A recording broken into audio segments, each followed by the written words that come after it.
Bismillahirrahmanirrahim.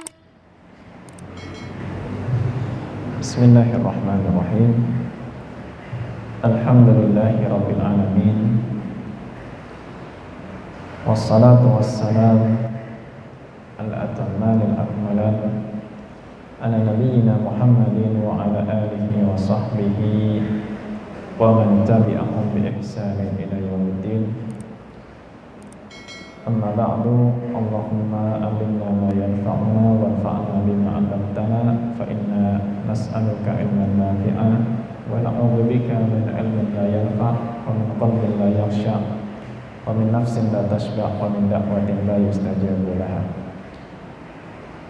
Amma ba'du, jamaah rahimani wa rahimakumullah. Alhamdulillah, kita tentunya panjatkan kembali puji dan syukur atas kehadiran Allah tabaraka wa ta'ala. Kesempatan malam ini dengan taufik dan hidayah dari Allah, kita kembali bisa melanjutkan kajian tafsir kita yang insyaallah pada malam hari ini kita melanjutkan setelah tafsir surat Al-Humazah pada pertemuan yang lalu. Kita akan membahas tafsir surat Al-Asr. Tafsir surat Al-Asr. Tentunya surat Al-Asr ini surat yang sangat-sangat tidak asing. Anak kecil itu biasanya kalau sekolah ya, atau mungkin di TPQ, kalau dulu zaman saya SD, biasanya surat Al-Asr itu dibaca kalau pas mau pulang sekolah ya, atau TPQ-nya mau bubar ya. Sebelum pulang baca surat Al-Asr dulu ya. Ya, meskipun Allah Ta'ala a'lam bishawab ya, mungkin tujuannya untuk bisa membantu menghafalkan mungkin ya. Meskipun kalau ditelusur-telusur memang tidak, saya pribadi nggak ketemu gitu, belum ketemu apakah ada memang anjurannya membaca surat Al-Asr ketika majelisnya rampung atau mungkin ketika sekolahnya selesai gitu. Dan mungkin tujuannya supaya sedikit demi sedikit menghafalkan ya, termasuk surat Al-Asr ini kan yang mudah karena cuma 3 ayat. Dan memang surat ini menurut sebagian ulama itu cukup istimewa ya, cukup istimewa ya, sehingga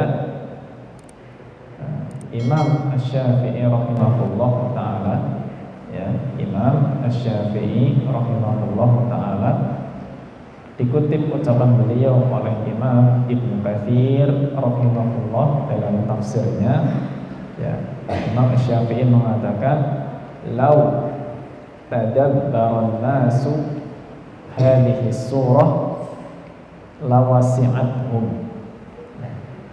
Lau tadabbaran nasu hadhihi surah lawasi'athum.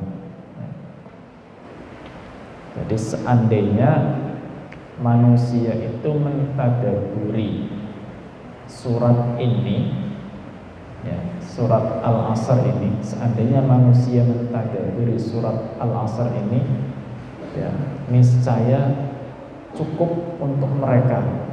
Maksudnya cukup itu untuk jadi orang yang bahagia dunia dan akhirat itu ya, kuncinya sudah terkandung di dalam surat Al-Asr ini.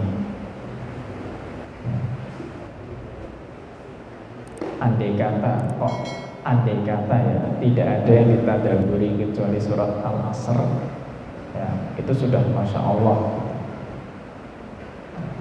Hanya tinggal siapa yang mentadabburi surat Al-Asr ini.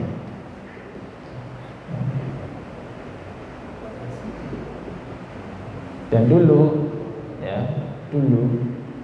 disebutkan oleh Imam At-Tabari ya, disebutkan disebutkan oleh Imam At-Tabrani.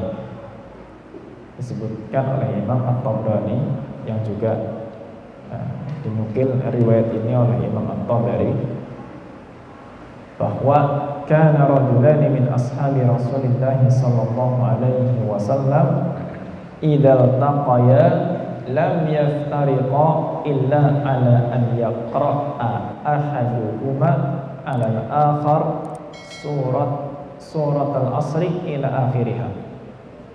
Ya, jadi dulu ada dua orang, ya. Ada dua orang, meskipun dua orang ini nggak disebutkan siapa. Ada dua orang dari kalangan sahabat Nabi Sallallahu Alaihi Wasallam. Ya. Jika keduanya bertemu, ya, kalau ketemu, mereka tidak akan berpisah sampai salah satunya membacakan surat Al-Asr. Ya, sampai salah satunya membacakan surat Al-Asr. Yang tujuannya sebetulnya saling mengingatkan kandungannya, gitu. Karena Al-Asr itu kan dari maknanya sendiri, Al-Asr itu kan artinya waktu, menurut pendapat yang masyhur. Menurut pendapat yang masyhur, pendapat mayoritas ahli tafsir, Al-Asr itu artinya waktu. Makanya seringkali kalau dalam Al-Quran mushaf terjemah, ya, Al-Asr itu diartikannya, terjemahannya demi waktu, kan begitu, demi masa. Berbicara masalah waktu surat ini, ya. Dan kita bacakan dulu seperti biasa suratnya beserta terjemahan yang umum, ya, yang biasa dibaca dalam mushaf-mushaf terjemah. Bismillahirrahmanirrahim. Wal 'asri innal insana lafi khusr illa alladziina aamanu wa 'amilus shalihati wa tawashaw bil haqqi wa tawashaw bis sabr.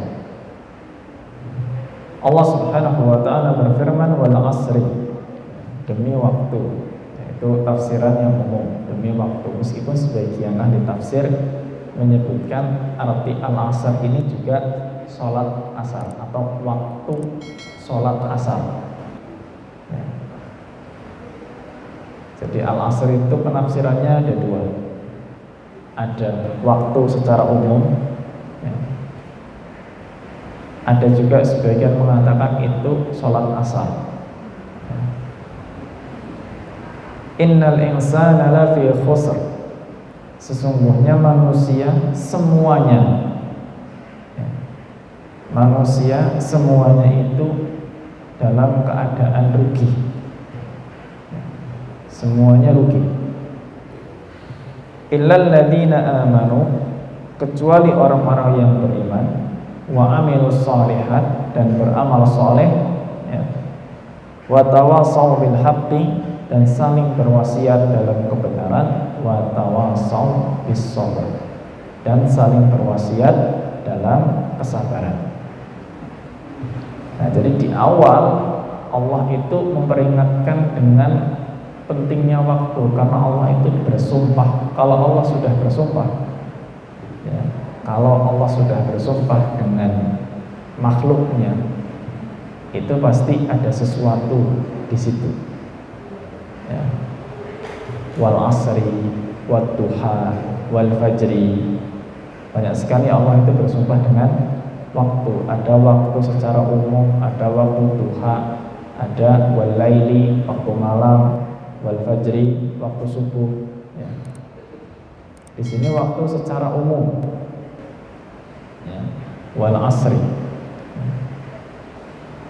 Setelah bersumpah dengan waktu, kemudian menyebutkan sesungguhnya manusia itu semuanya rugi aslinya. Ruginya rugi apa? Ya. Rugi apa? Ruginya adalah kadar pahala yang didapat itu sebetulnya tidak sebanding, tidak sebanding dengan kesempatan waktu yang Allah Subhanahu wa Ta'ala berikan kepada manusia. Ya. Tidak sebanding dengan kesempatan waktu yang Allah berikan untuk hidup di dunia ini. Makanya rugi. Ya. Manusia itu baru akan merasakan ruginya hidup ini kalau sudah menghadap Allah Subhanahu wa Ta'ala. Kalau sekarang karena merasa apa?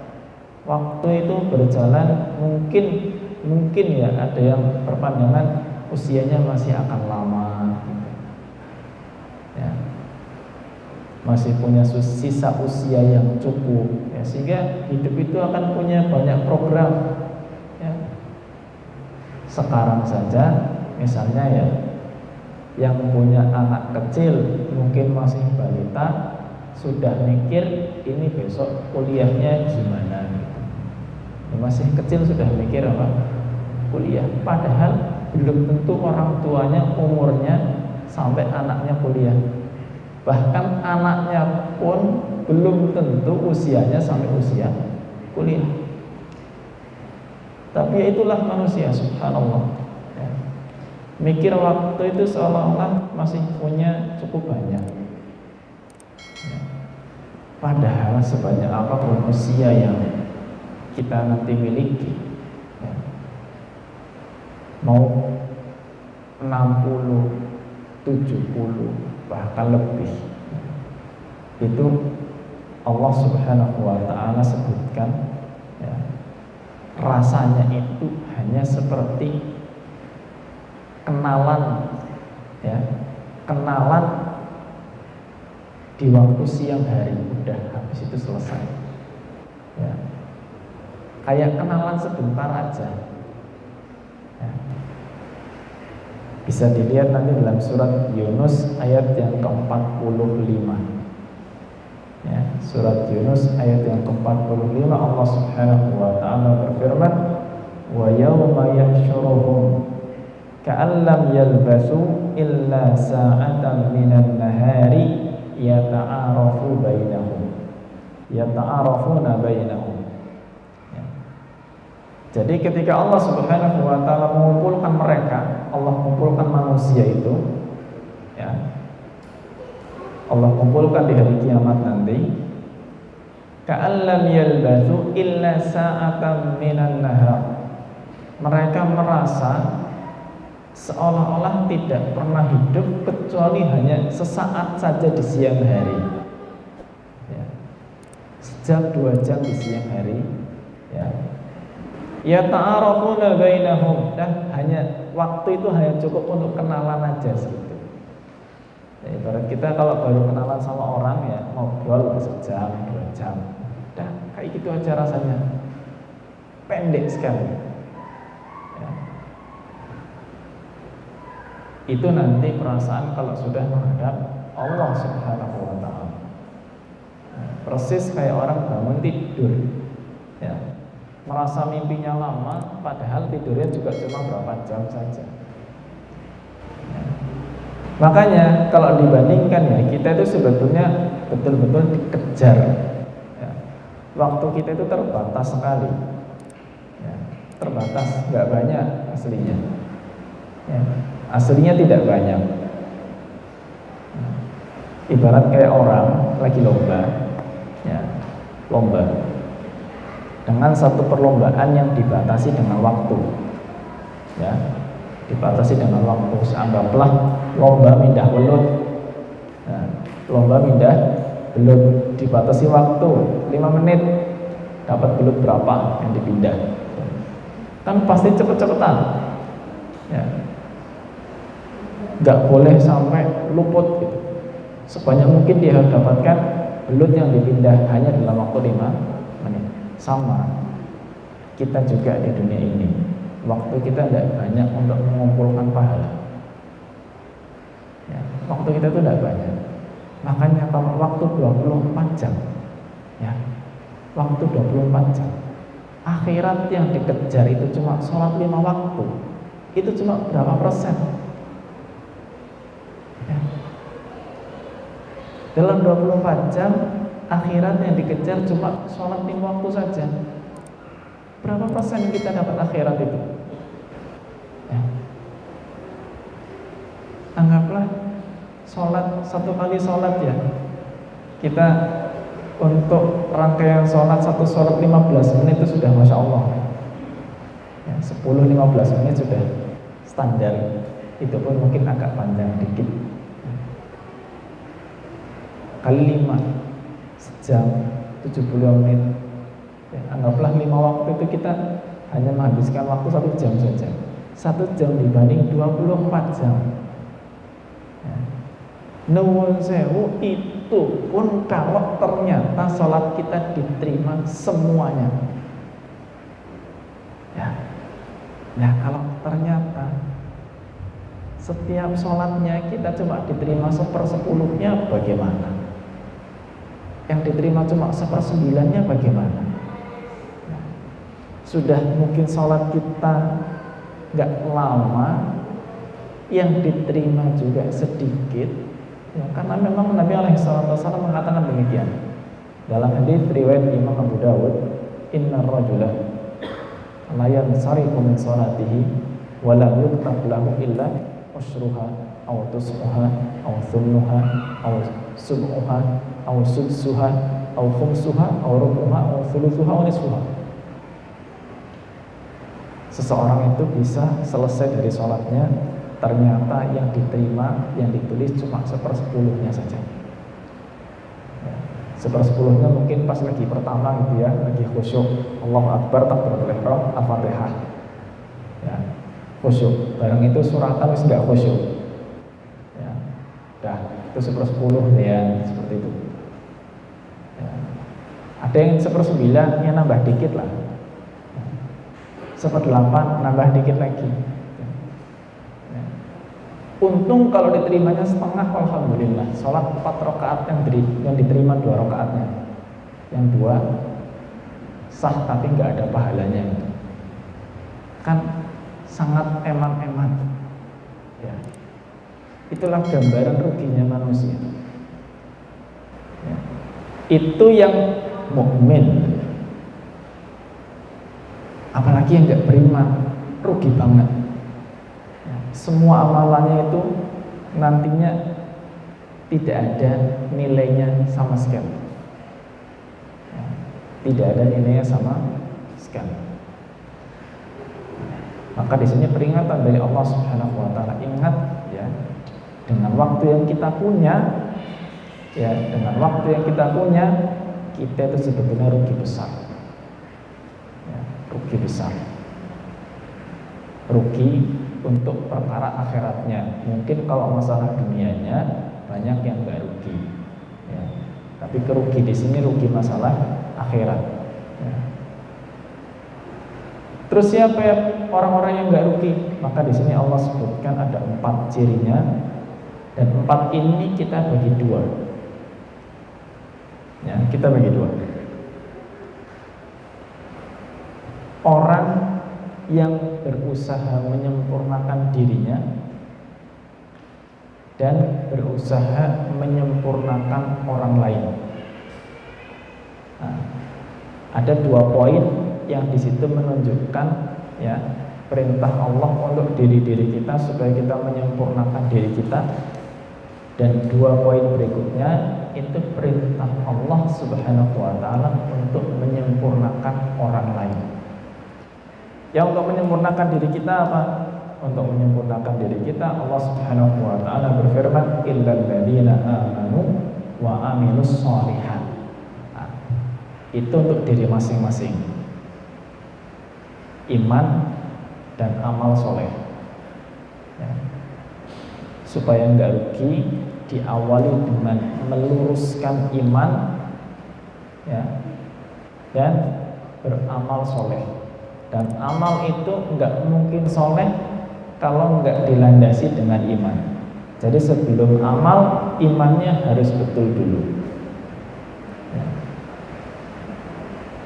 Iman itu tidak hanya sekedar kita menghafalkan rukun iman. Kalau menghafalkan rukun iman insya Allah gampang ya. iman itu ya sebetulnya oleh para ulama diungkapkan dengan kata tasdiq. Tasdiq itu percaya dan yakin ya. Bukan cuma sekedar percaya atau sekedar tahu, enggak, tapi yakin. Dan iman itu harus melahirkan amal. Kalau cuma ngomong percaya tapi enggak melahirkan amal, berarti bukan iman namanya ya. Jadi iman itu sebuah keyakinan, percaya yang nanti melahirkan amal ya. Kalau lesannya ngomong yakin, lesannya ngomong iman, tapi ternyata nggak ada amalannya, ya bukan iman itu namanya. Nuwun sewu, ngaku mukmin, dengan mukmin, sholat mau buatan lah durung sempet ya. Sholatnya enggak sama sekali. Terus kemana imannya ya. Percaya surga sama neraka, percaya surga neraka itu ada ya. Tapi enggak sholat misalnya sama sekali. Terus imannya di mana?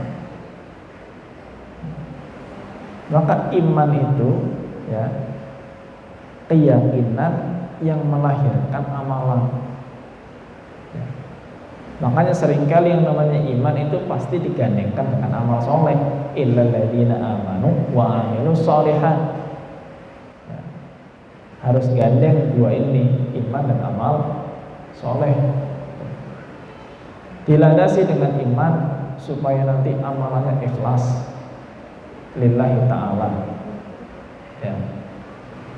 Tidak mengharapkan yang lain-lain ya. Gimana biar ikhlas? Ya iman dulu ya. Tentang Allah subhanahu wa ta'ala pelajari ya. Kenal dengan Allah lebih dekat ya. Orang yang kenal dengan Allah lebih dekat, insya Allah lebih gampang untuk ikhlas ya. Allah punya sifat-sifat disebutkan dalam Al-Quran. Allah punya nama-nama, punya asma'ul husna, dihafalkan bagus, tapi plus dipahami. Kalau kepengen kenal dengan Allah subhanahu wa ta'ala lebih dekat, fahami setiap nama Allah subhanahu wa ta'ala. Ada Ar-Rahman, ada Ar-Rahim ya. Dan nama-nama yang lain disebutkan dalam Al-Quran banyak.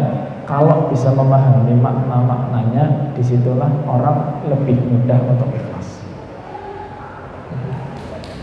Nggak kenal, maka sulit untuk ikhlas.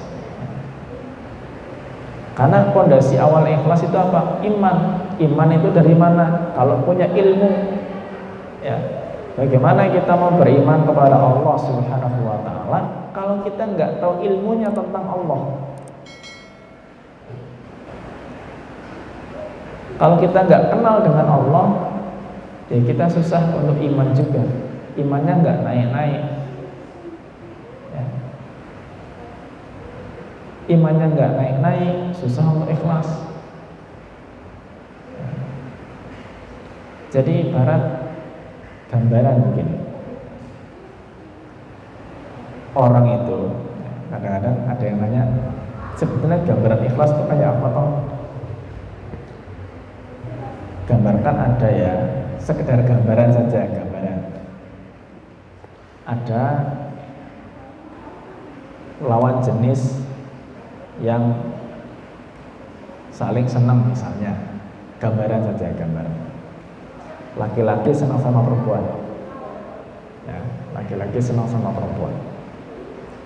Kalau sudah cinta ya, ngasih hadiah apa saja ya, itu nggak mandang yang lain-lain. Yang diharapkan apa? Yang diharapkan cintanya berbalas. Dah itu aja. Terserah orang mau ngomong apa ya. Orang mau ngomong, ini hadiahnya kurang bagus, atau mungkin yang lain mengatakan ini hadiahnya kemahalan, atau mungkin mengatakan wah yang kamu senangin itu orangnya jelek, nggak peduli, fokus. Yang penting saya ngasih dengan harapan rasa senang saya dibalas sama dia.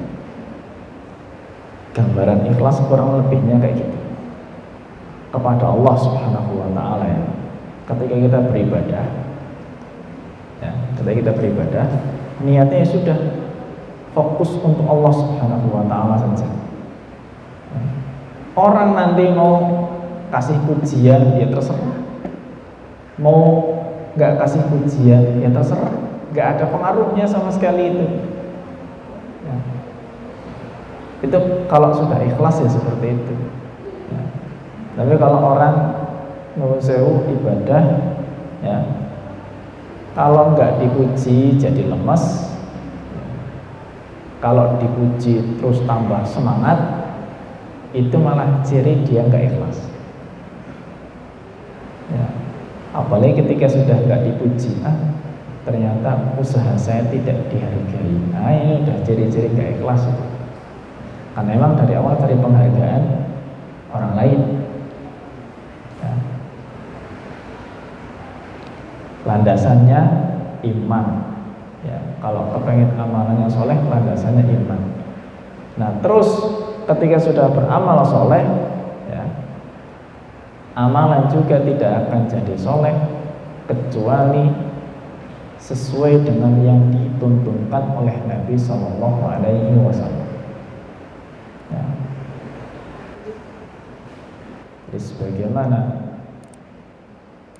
Allah Subhanahu wa ta'ala berfirman dalam surat Al-Kahfi ayat yang ke-110 terakhir, "Faman kana yarju liqa'a rabbih falyamal 'amalan shalihan wa la yusyrik bi ibadatihi ahada." Barang siapa berharap untuk bertemu dengan Tuhannya, maka apa? Beramalah soleh, amalan yang soleh, dan jangan menyekutukan Allah sama sekali ya. Beramalah soleh, jangan menyekutukan Allah. Jangan menyekutukan Allah itu isyarat untuk ikhlas ya.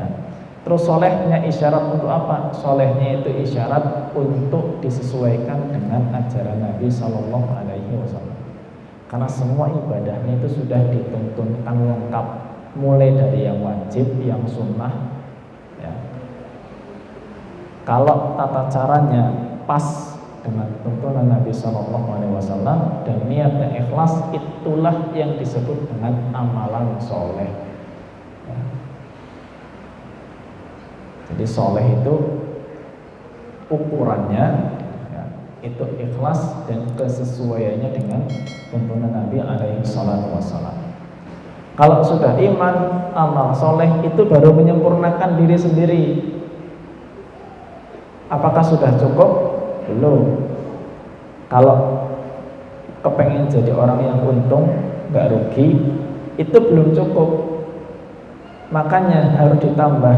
Kalau diri sendiri sudah berusaha untuk iman amal soleh ya, terus berusaha membawa orang lain supaya juga iman dan amal soleh. Makanya wa tawasau bil haqqi. Perintah berikutnya, saling berwasiat dalam kebenaran. Jadi sebagaimana Nabi Shallallahu Alaihi Wasallam bersabda, la yu'minu ahadukum hatta yuhibba li akhihi ma yuhibbu li nafsihi. Dalam hadis Bukhari Muslim beliau bersabda, tidak sempurna iman salah seorang kalian, enggak sempurna nih, belum sempurna imannya. Sampai bagaimana? Sampai mencintai kebaikan untuk saudaranya sebagaimana dia mencintai kebaikan untuk dirinya sendiri. Kita kepengen kita jadi orang soleh, kita kepengen jadi orang yang iman dan takwa. Kalau kita sudah berusaha jadi orang yang iman, takwa, beramal soleh, kita juga harusnya kepengen orang lain itu jadi orang yang beriman, soleh, ya, banyak beramal. Kalau solehnya untuk diri sendiri, ini berbahaya. Ya, solehnya untuk diri sendiri itu berbahaya. Karena kalau kesolehan hanya disimpan untuk sendiri, orang-orang yang soleh tapi hanya disimpan untuk diri sendiri, dia nggak berusaha untuk mensolehkan orang lain, ya, dia akan ikut kena azab seandainya orang-orang yang nggak soleh itu diazab oleh Allah Azza wa Jalla. Ya. Jadi ada istilah soleh, ada istilah muslih. Kalau soleh itu hanya untuk diri sendiri, tapi kalau muslih dia berusaha mensolehkan orang lain. Kalau dalam suatu wilayah, ya, isinya orang-orang berdosa, ya, orang-orang ahli maksiat, ya, dan di situ ada orang soleh, ada orang solehnya. Tapi orang solehnya ini soleh untuk diri sendiri aja, yang lainnya biar, ya, nggak dinasehati, nggak ada amar ma'ruf nahi mungkar.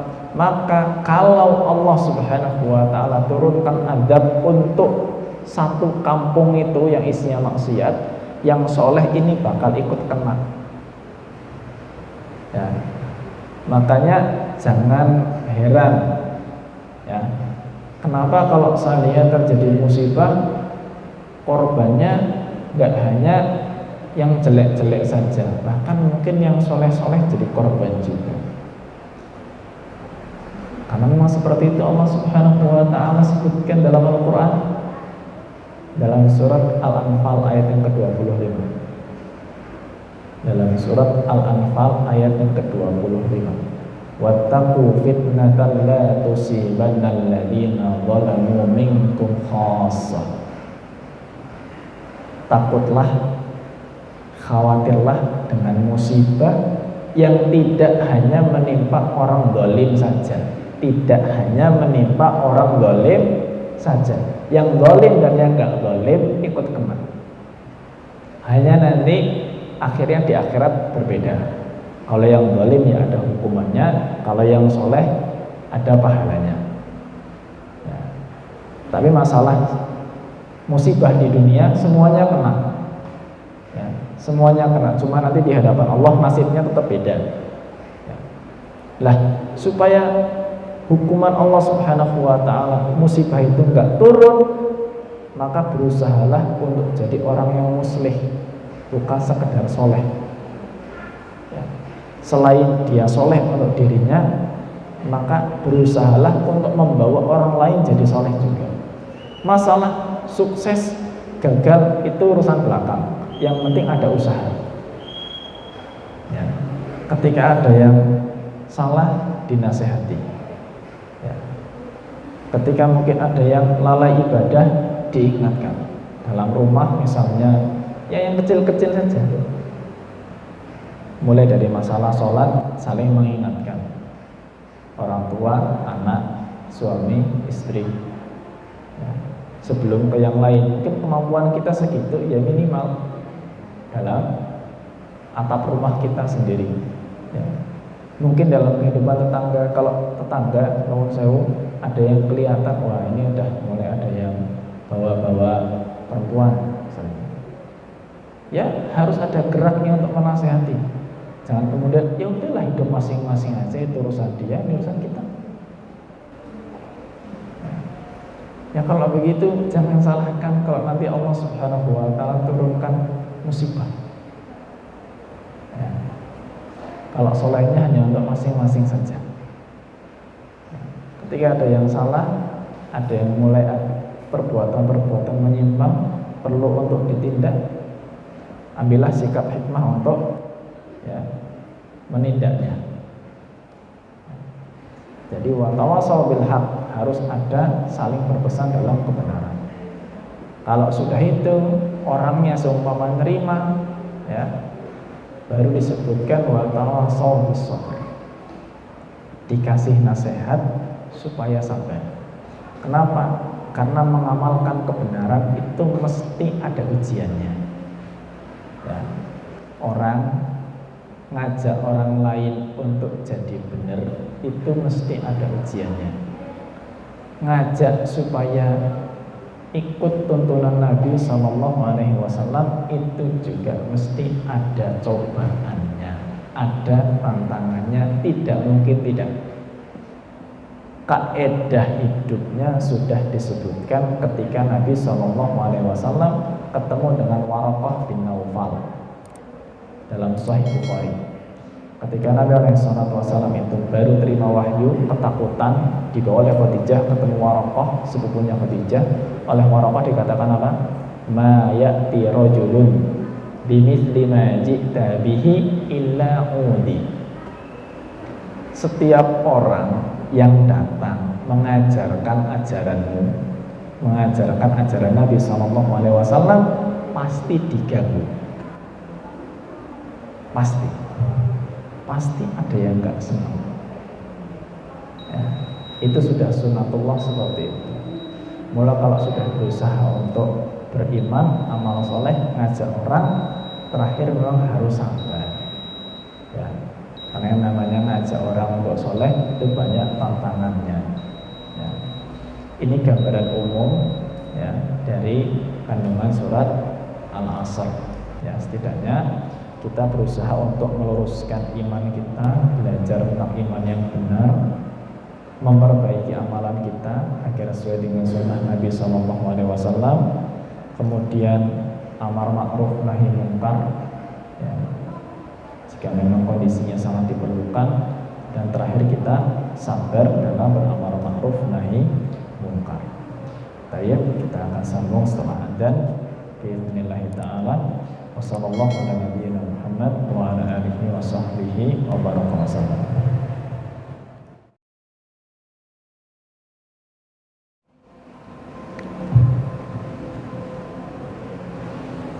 Bismillahirrahmanirrahim. Alhamdulillah wassalatu wassalamu ala Rasulillah wa ala alihi wa ashabihi wa man wala wa ba'd. Baik, monggo kalau ada yang mau menyampaikan sesuatu dipersilakan.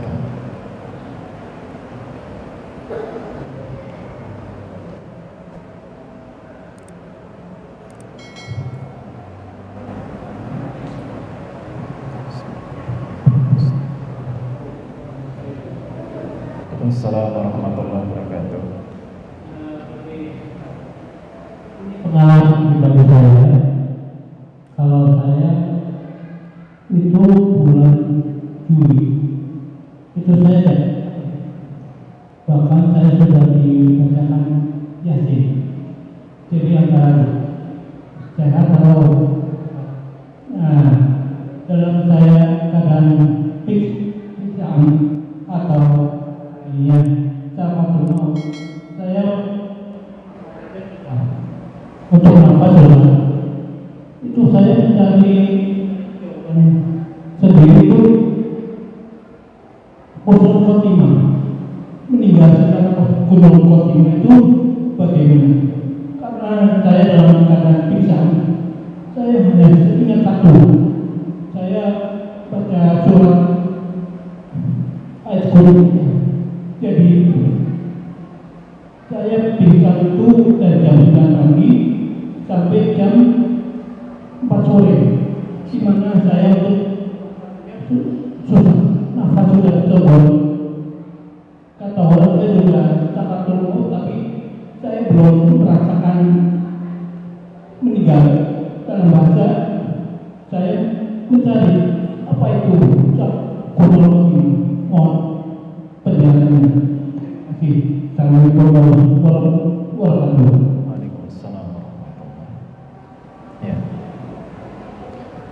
Baik, jadi husnul khotimah sebagaimana Nabi sallallahu alaihi wasallam bersabda, "Idza aradallahu bi 'abdihi khairan ista'malahu qabla mautihi."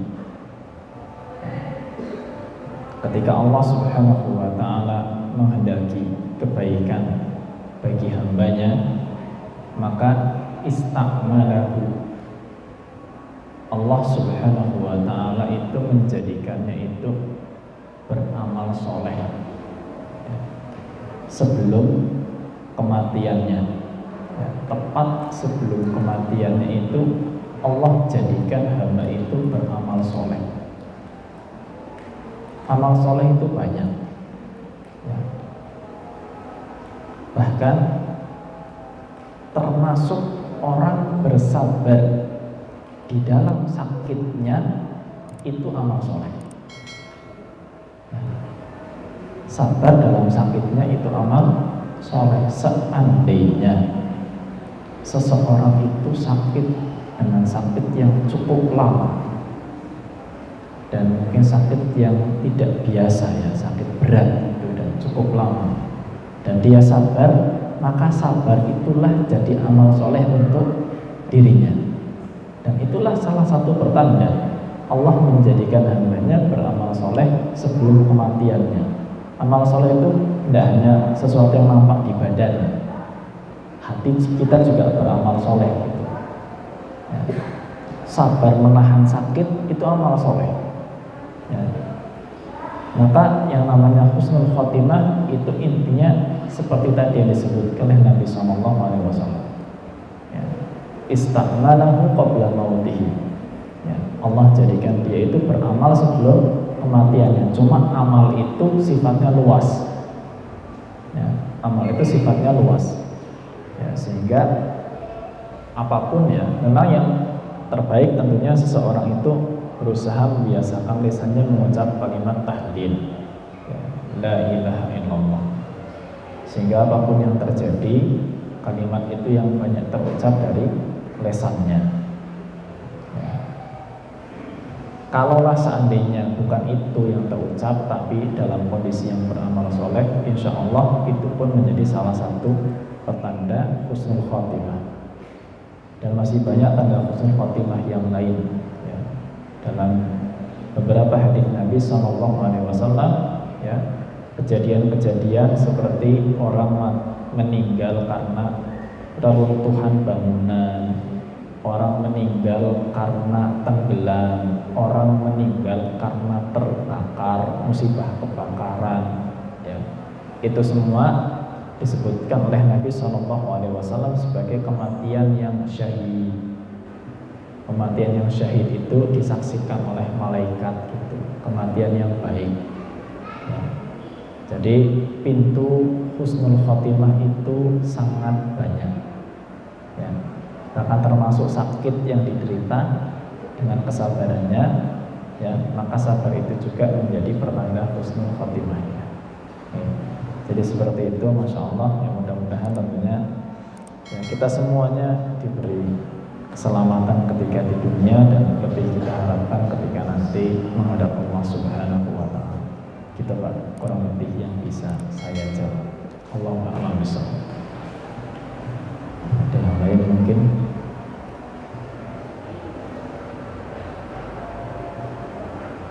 Nah, kalau tidak ada, mungkin sekedar saja melengkapi kalau tidak ada ini. Jadi berbicara masalah waktu, tentu kita di antara kita ada yang sering dengar ya sabda Nabi SAW yang selalu mengingatkan kita tentang waktu. Ya. Hadis yang diriwayatkan oleh Imam Al-Hakim dan yang selainnya, "Ightanim khamsan qabla khamsin." Kan gitu. Gunakan 5 kesempatan sebelum datangnya 5 perkara. Ya. Pertama, syababaka qabla hiramika. Gunakan kesempatan masa muda sebelum datangnya masa tua. Ya, bagi yang masih diberi kesempatan masa muda. Kemudian sehataka qabla saqamika. Gunakan masa sehat sebelum datang waktunya sakit. Ya. Yang ketiga, ghinaka qabla faqrika. Gunakan masa kaya, ya, kita masih punya cukup harta sebelum datangnya masa miskin, kita nggak punya apa-apa lagi. Ya. Kemudian yang keempat, faraghaka qabla syughlika. Gunakan waktu lapang sebelum datangnya sempitnya waktu. Ya. Ini kadang-kadang kalau kita punya waktu luang justru kena godaan setan. Apa godaannya? Senang menunda pekerjaan. Ya, setan itu selalu bisiki. Ya, kalau orang waktunya luang itu dibisiki, nanti aja, waktunya masih banyak. Nanti aja. Ya. Kita kuliah gitu Pak, Masya Allah. Ya. Karena waktu kita luang Pak, waktu itu kalau semester awal waktunya banyak luang. Ya. Teman-teman itu mengeluh, ya. Mau belajar itu mikirnya nanti aja, nanti masih ada waktu. Sekarang ngapain? Main dulu. Kan begitu. Waktu luang tuh malah seperti itu. Yang keempat. Nah yang kelima, hayataka qabla mautika, masa hidup sebelum datangnya kematian. Tuh 5 yang diperingatkan oleh Nabi SAW. Selagi sehat, selagi sempat, ya, maka jangan remehkan detik-detik yang Allah berikan untuk kita. Semua itu akan terasa nikmat kapan? Kalau sudah hilang. Ya, kalau sudah sakit baru merasa ternyata sehat itu enak. Kalau sudah lagi sibuk banget baru terasa ternyata luang itu nikmat. Ya. Tapi ketika sedang sehat dan sedang luang, banyak di antara manusia itu justru lalai. Itulah yang disebutkan oleh Nabi SAW dalam hadis riwayat Bukhari, nikmatani mabunun fihima katsirun minan nas. 2 nikmat yang manusia itu tertipu di dalamnya, banyak lupa. Apa itu? As-sihhatu wal faragh, nikmat sehat dan nikmat sempat. Ya. Itulah yang namanya waktu seperti itu. Waktu kita nggak pernah berhenti, jalan terus. Ya. Waktu jalan terus, maka seperti kita lagi dikejar target. Ya. Kita punya deadline. Ya, kita hidup ini ada deadline-nya. Kayak kita kerja dikejar deadline, harus selesai tanggal sekian, ya, dan hasilnya harus maksimal. Ya kayak gitulah kita. Cuma kita nggak tahu deadline kita itu kapan. Masalahnya di situ. Misteri deadline kita itu. Ya, bisa malam ini, bisa. Ya, bisa besok pagi, bisa. Ya, bisa mungkin seminggu lagi, mungkin bulan depan, bisa tahun depan, sekian tahun lagi, kita nggak pernah tahu. Nah, itulah hikmahnya kenapa kematian kita dirahasiakan sebetulnya. Ya, supaya kita itu setiap saat selalu siap, ya, selalu siap.